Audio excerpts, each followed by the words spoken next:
And since we're talking about drawing, usually I extend this to 1,000, which gives me plenty. But today I'm not going to worry about that because we're going to be talking about drawing. So there's two tools you can draw with. That's the brush and the pencil. For the longest time, I used the brush. And then I realized in some of my drawings that I actually prefer um, the pencil. So we're going to talk a little bit about that. So tool properties, I usually have them set to 5. For this case, I want to set both my brush and my pencil to 5. And the center line smoothing is where that center is going to be and how smooth it is. So you'll notice if you draw sharp lines with a pencil, they won't necessarily always be sharp unless you draw a line and then a line. So I'm going to draw a brush here. And let's do a pencil here. So at this point, they look identical. It's when you start manipulating these is when they start acting different. So that's why I had a really hard time when I first started using ToonBoom what to use. So using the white contour editor, I'm going to zoom in here. Using 2 to zoom in. You can see all the facets. So I can come in here and you can see that there's a thickness to this. And this is the brush tool again. So there's a thickness there. If you go into the pencil, on the other hand, let me select both of them. So you can already see this is really where the difference is. I can smooth this out by pulling on these nodes here, and I can change the shape this way. Whereas with the brush, it's about the thickness. I usually use the brush if I want a thickness. But that's not really, it's more because I can manipulate it a lot easier. But I usually use the pencil for my outlining. So let me go ahead and delete these. Okay. So the next thing I want to talk about is the fonts. Fonts are really basic in ToonBoom, but they can be helpful. You can align left, align right, justify, or center. I almost always have the center. My size depends. I do a lot of zooming. And so if I'm zoomed in, I'll have a really big size. And if I zoom out, I'll have a small size. I don't usually, the only other thing that I ever really use out of these are the line spacing, and only because some of these fonts are really far apart and in animating, it can be a little difficult to read. So I'll try and get it so that they're not quite overlapping, but almost. There's a number of fonts here. I have a tendency to just pick one, knowing whether I want some heavy or light and play with it. I've also just found that I just find a font and I'll just use it forever because I know that I like it. So one thing that took me forever to realize is I would write something. Let me zoom in on this.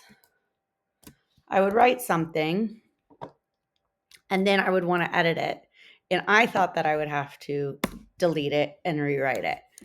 What you have to do is go back. So basically, when you're selecting it with the select tool, I'm now manipulating it, the whole thing.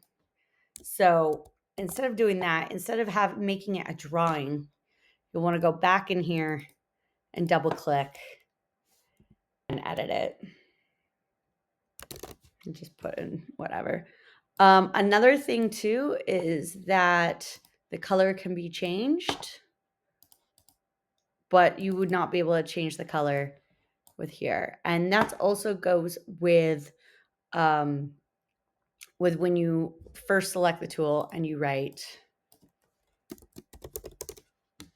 that that it'll pick the color that you have selected in the color wheel. So I have a tendency when I'm using the text to jump between the tool properties and the color.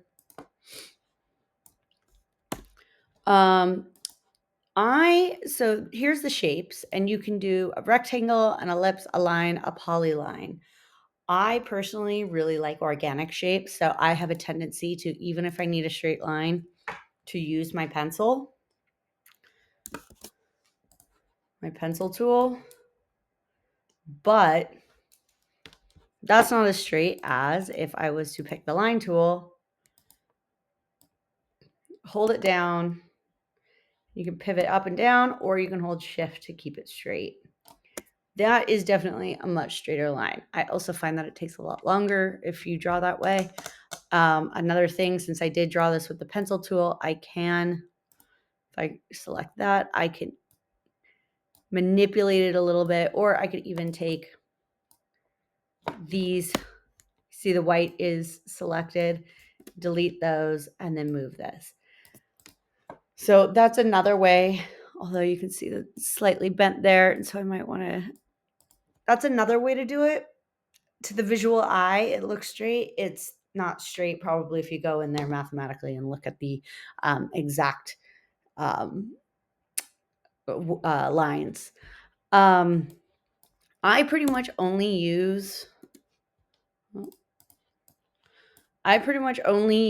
the rectangle tool if I am drawing a big space. So I used to organically draw it, and then I realized that this is so much easier.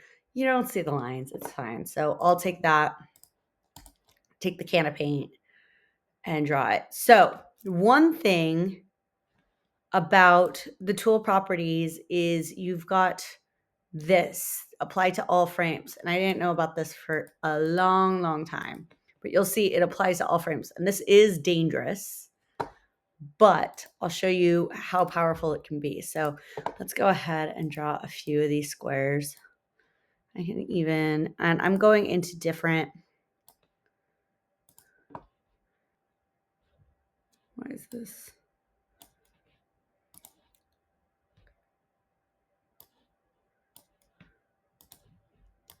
Okay, so you can see I've got the onion skin on, so you can see where all my squares are, but you can see they all have the center here. I can take this tool, and if I have applied to all frames, you'll remember this one's green, the rest are empty. I can take my red, I can select that as long as I have this selected, apply to all frames, and it will go and turn everything that has an outline in where I clicked red. And that's really helpful if you're doing a lot of hand drawing and perhaps you're drawing a hand and it's doing all these things and each one of these is a different frame. Well, if you've got a common area, you can use that tool to color the whole thing. I tend to do that a lot with liquids. So organic liquids, I use the advanced animation tools a lot, but with liquids that have more of an organic feel to them, I have a tendency to draw. And so that's very helpful when it comes to that. So that is the drawing tools from a really high standpoint. Please let me know if you have any questions. Thank you for watching.